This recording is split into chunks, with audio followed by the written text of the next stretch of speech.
हाय hello नमस्कार, welcome back to my channel and welcome back to my another video. तर आज मी video करण्याचं कारण म्हणजे आज मी काहीही तुमच्याशी शेअर करणार नाही आहे, साड्या दाखवणार नाही आहे, गाऊन दाखवणार नाही, काहीही नाही. मला एक एक्सपिरियन्स आलेला आहे, तुम्हाला अवेअरनेस म्हणून मी हा व्हिडिओ करत आहे. जर तुम्हाला आवडला असेल तर व्हिडिओला लाईक शेअर आणि चॅनलला सबस्क्राईब करा.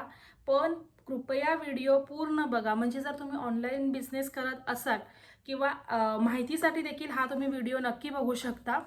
तर जसं असं झालं की मी इन्स्टाला पोस्ट केली, तशीच मी ती जी पोस्ट असते ना ती बूस्ट करायला म्हणजे पेमेंट केल्याने ते बूस्ट करायला मी टाकली. तर बूस्ट झाली आणि मला ना 2-3 अशा इन्क्वायरी आल्या, म्हणजे ते फ्रॉड पण होत्या आणि आपल्या ज्या जेन्युइन पर्सन्स असतात ना त्या पण होत्या. तर जे आपण आता सामान्य माणसं आहोत, आपण आता परचेस करताना आपण काही पण काय करतो, जर एखादी वस्तू जर आपण घेत असू तर त्याची पूर्ण चौकशी करतो, प्राईस काढतो, साईज काय आहे, बसेल का नाही, असे आपण 100 प्रश्न विचारतो. मी पण त्यातलीच आहे. तर 100 प्रश्न विचारतो. जर याने हे काय करतात, साईज कोणसी आहे, ठीक आहे बुक कर दीजिए म्हणतात, आणि जे आपलं नाव येतं ना ते नाव वेगळं असतं आणि त्यांच्या ॲड्रेसचं नाव वेगळं असतं.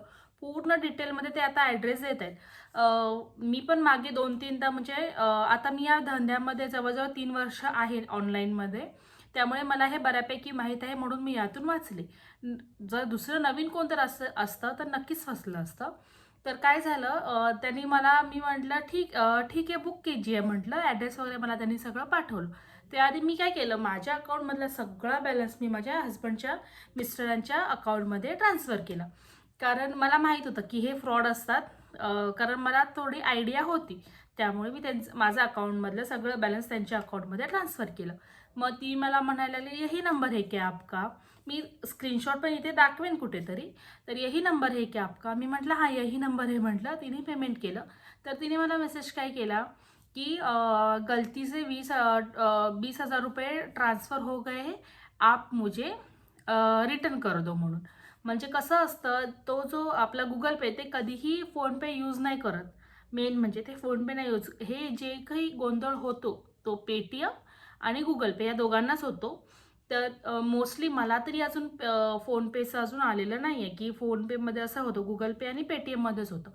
तर कसं असतं, ज्यावेळी आपल्याला फोनपेला कोणीही नवीन ज्यावेळी व्यक्ती पेमेंट करतो, फोनपे किंवा गुगल पे काहीही असू दे, ज्यावेळी आपल्याला व्यक्ती मेसेज करतो किंवा पेमेंट करतो त्यावेळी आपल्याला एक येतं बघा, म्हणजे कंटिन्यू म्हणून. त्यांच्या जर प्रोफाईलवर तुम्ही क्लिक केलं गुगल पेमध्ये तर कंटिन्यू और ब्लॉक हे 2 खाली ऑप्शन येतात. तर त्यामध्ये जर तुम्ही कंटिन्यू केलं तर तुमच्या अकाउंटमधला सगळा बॅलन्स तो त्यांच्यामध्ये ट्रान्सफर होतो. असं काहीतरी त्यांची टेक्निक आहे. पण मी शहाणी निघाले आणि मी माझा सगळा बॅलन्स माझ्या मिस्टरांच्या अकाउंटमध्ये ट्रान्सफर केला. मी त्यांचा मेसेज ओपन करून बघितला नाही. कॉलवर कॉल येतात त्यांचे की मला पाठवा पैसे, आमचे रिटर्न करा. नाही, आपण काय करायचं, जेन्युइन पण होतं तसं, माझंही झालेलं आहे, पण फ्रॉड हे असतात असे. तर मग आपण बॅलन्स चेक करायचं की तितकंच बॅलन्स होतं. अजिबात एकही रुपया वाढला नव्हता, एकही रुपया कमी झाला नव्हता. याकडे तुम्ही व्यवस्थित लक्ष द्या. जर तुम्ही ऑनलाईन पेमेंट स्वीकारत असाल तर प्रॉपर तुम्ही त्याचा रिसर्च करा आणि मगच प्रॉपर पेमेंट घ्या किंवा ते ॲक्सेप्ट करा. तुमची खबरदारी तुम्हालाच घ्यायला पाहिजे जर आपल्याला आपला धंदा मोठा करायचा असेल. हा व्हिडिओ तुम्ही जास्तीत जास्त शेअर करा, जी लोक धंदा ऑनलाईन करतात. प्लस जर तुमचे कोण कलिग वगैरे असतील तर त्यांना देखील हा व्हिडिओ शेअर करा. आणि ज्यांच्या डोक्यामध्ये विचार असेल आपला बिझनेस सुरू करावा तर त्यांना देखील हा तुम्ही व्हिडिओ शेअर करा.